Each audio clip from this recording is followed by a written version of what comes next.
Satu hal lagi, lo tinggal sama saudara lo itu kan sebelum lo menikah dengan suami lo. Lo tinggal satu rumah sama nyokap lo juga itu dari kecil sampai dengan lo menikah dengan suami lo. Jadi pada dasarnya lo tahu mulut atau kebiasaan keluarga lo masing-masing. Jadi buat apa diklarifikasi? Namanya konten, dilihat banyak orang. Ya udah berarti lo sudah tahu dong. Kalau lo mau tampak lebih baik ya kalau gitu ya lo lebih menjaga diri lo. Atau mungkin sok manis lah ketika udah oke, roll kamera roll. Rasulullah tuh tidak menyukai orang-orang yang suka menyebarkan kabar buruk. Jadi kalau di sosial media orang nyebarinnya kabar baik doang itu tuh bagus. Karena kabar buruk tuh emang harusnya nggak disebarin. Emang kalau disebarin juga orang mau bantuin, orang mau nonton doang, ya kan? Tapi kalau lagi moodnya bagus sih jadinya ketawa-ketawa aja lucu. Kayak ada yang ngatain kayak gini gitu. Tidak afdol seseorang menjaga ibadahnya siang dan malam dan menjaga urusannya kepadaku, tapi tidak menjaga urusannya sesama manusia. Sampai Allah nih mengenyampingkan ridhonya ke ridho orang-orang yang sedang terzolimi. Makanya kalau ada manusia yang nyepelein, apalagi ya, yang sampai sejahat itu bilang, wah nyari sensasi doang, sampai disumpahin mati, itu betul-betul deh, banyak-banyak istighfar kalian itu. Apalagi yang menyepelekan itu selain orang yang tahu masalahnya apa, orang-orang yang juga tidak tahu tangisannya nih karena apa aja gitu ya. Terus ada lagi buat orang-orang yang berucap tanpa tahu ilmunya juga. Ini aku sengaja biar ada faedahnya, biar buat ke depan itu kalau ada orang terkena masalah seperti ini, insya Allah jangan sampai merasakan yang aku rasakan kemarin gitu ya.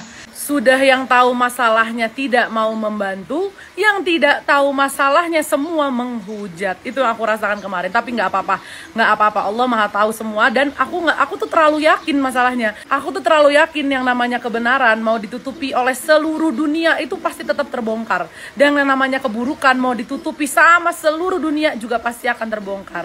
Nah, tapi buat yang kemarin berucap ya, kamu kalau nggak mau dijudge, jangan di-publish gitu kan. Di Islam itu bukan sekedar yang namanya memaafkan. Ada contohnya, aku ngambil tanah kalian, aku mencuri tanah kalian. Tidak hanya dengan aku meminta maaf kepada yang punya tanah, maka hukumnya selesai di situ. Tapi kita wajib mengembalikan tanah yang setelah kita curi itu. Baru di situ selesai masalahnya, gitu ya guys. Nah kalau urusan terus hubungannya apa? Nah hubungannya seperti ini. Di Islam itu sangat adil hukumnya. Zaman dulu itu kan belum ada sosial media. Jadi fitnah itu tersebar dari mulut ke mulut. Misalnya aku menyebarkan fitnah terhadap Friska. Friska ini berzina misalnya. Aku sebarkan ke 5 orang nih. Maka selain aku minta maaf ke Friska, aku harus meluruskan ya ke 5 orang yang tadi aku sebar. Nah di zaman sekarang ini kan fitnahnya disebarnya via video ke seluruh dunia, bahkan bukan Indonesia doang. Maka untuk meluruskan fitnah tersebut juga harus menggunakan video, sama seperti fitnah itu dibuat. Karena yang harus diklarifikasikan bukan hanya 1-2 orang, tapi semua orang yang menonton. Itu kan namanya usaha guys, itu namanya usaha ya. Jadi begitu kenapa alasan harus di video. Semoga kalian mengerti ya habis ini. Dan nanti setelah ini mau yang percaya boleh, yang masih mau tidak percaya menutup-nutupi dengan 1000 alasan, tidak apa-apa. Biarlah tangisan aku kemarin dibilang lebay, karena memang kan yang aku jelaskan itu hanya 1% dari betapa banyaknya aib dan masalah yang aku tutupi. Dan jangan sampai ada yang membuka aib tersebut. Biarinlah aku yang dihina-hina, lebay dan baper, karena aku hanya bisa menceritakan 1% dari berbagai macam aib dan kejahatan yang dilakukan ke aku. Nggak apa-apa, aku terima, tidak apa-apa. Tapi insya Allah ke depannya seenggaknya aku sudah pernah berusaha menjaga nama baik aku, begitu ya guys. Dan ke depannya yang mau suka boleh, yang nggak suka ya dijauhkan saja, dijaga tangan dan lisannya. Dan ini juga ilmu yang sangat penting, kalimat diam itu emas yang sekarang tuh lagi viral dan digunakan sebagai moto hidup semua orang-orang yang lagi harusnya nggak pakai moto itu sih.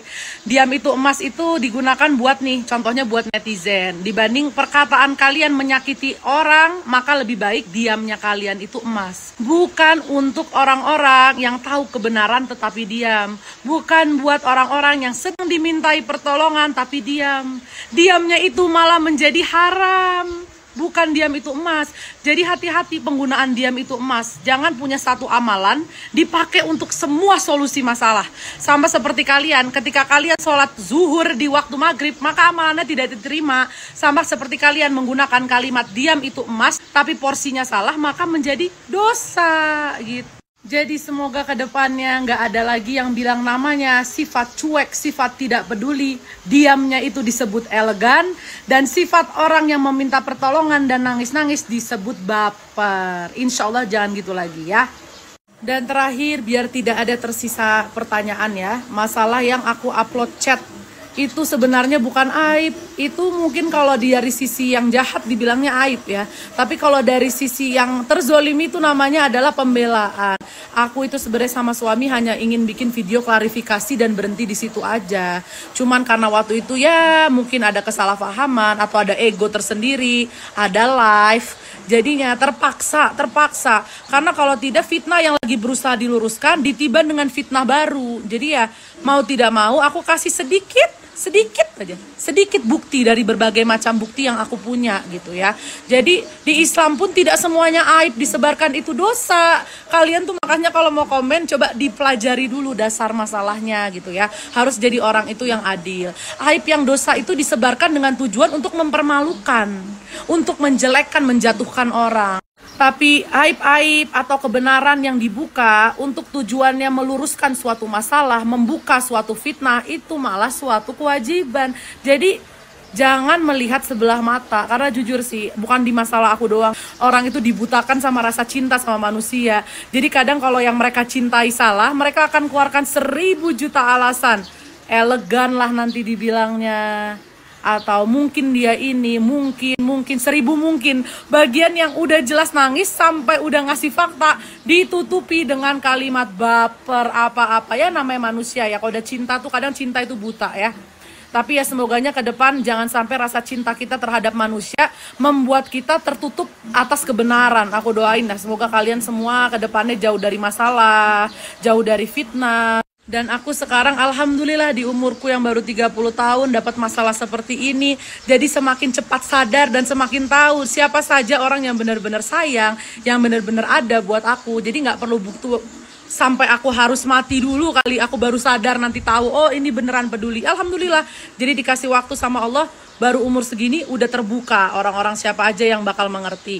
Dan ingat, jangan kalau kita betul-betul cinta sama orang, maka kita pasti akan peduli terhadap orang tersebut. Kalau kita betul-betul cinta sama orang, bukannya kita menutupi kesalahan orang tersebut, tapi kita akan berusaha untuk menasehati gitu ya. Jadi semoga kedepannya semua jadi lebih baik, dan semoga fitnah-fitnah semoga segera ditutup dan dibungkam orang-orang yang berusaha memfitnah, dan semoga kebenaran insya Allah kebenaran segera dibuka. Amin.